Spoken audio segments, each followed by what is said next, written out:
67 वर्षीय अणुजीव विज्ञानी को विश्व खाद्य पुरस्कार। प्राकृतिक जीवाणु और अन्य अणुजीव मानकु व्यवहार करी वायुमंडलीय नाइट्रोजेन प्रस्तुत। बायोमास रे 22% वृद्धि एवं गोरु चारा उन्नत।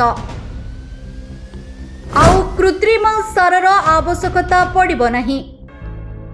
ब्राजिल 67 वर्षीय अणुजीव विज्ञानी मारिया एंजेल हंग्रिया को जैविक नाइट्रोजेन स्थिरीकरण उपरे तांकर अभिनव गवेषणा पाई 2025 मसीहार प्रतिष्ठित विश्व खाद्य पुरस्कार प्रदान करा जायछि।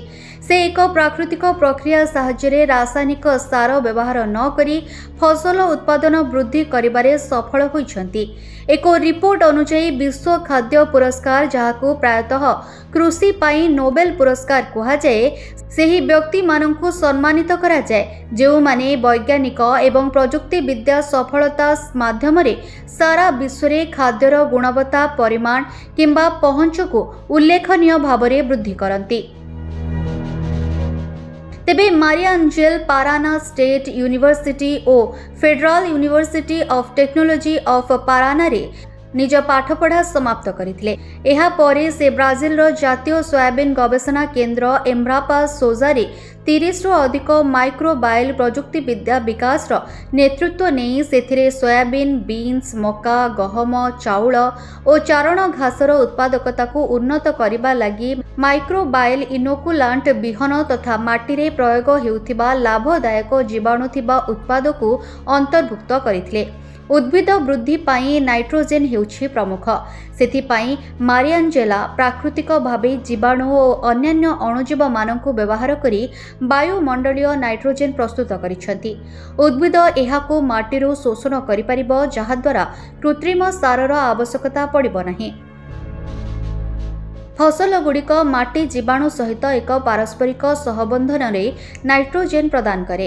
एही पद्धति केवल कृषिर परिवेशगत प्रभाव को ह्रास करि नथिला, बरं रासायनिक सार उपरे चाषीक निर्भरशीलता को मध्य ह्रास करिथिला।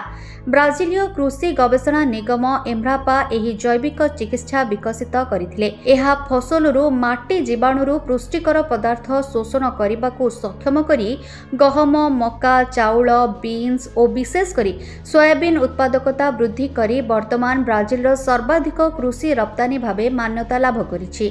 मारियाञ्जेला विकसित प्रजुक्ति विद्या जोगु ब्राजिलीय चाषी माने वार्षिक $40 बिलियन पर्यंत इनपुट खर्च संचय करिथिबा आकलन करा जायतिला।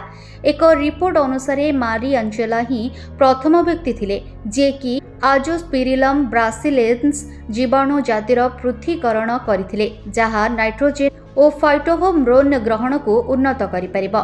तांकर गवेषणारू जना पड़िछि जे ए ब्रासिलेन्स और राइजोबिया उभय को मिश्रण तथा प्रयोग करिबा द्वारा साधारण बीन्स और सोयाबीन रो अमल द्विगुणित करा जाय परिबो। मारियाञ्जेला एबे अवक्षय प्राप्त चारण भूमि को पुनरुद्धार करिबा पई तांकर गवेषणा को प्रयोग करूछंती।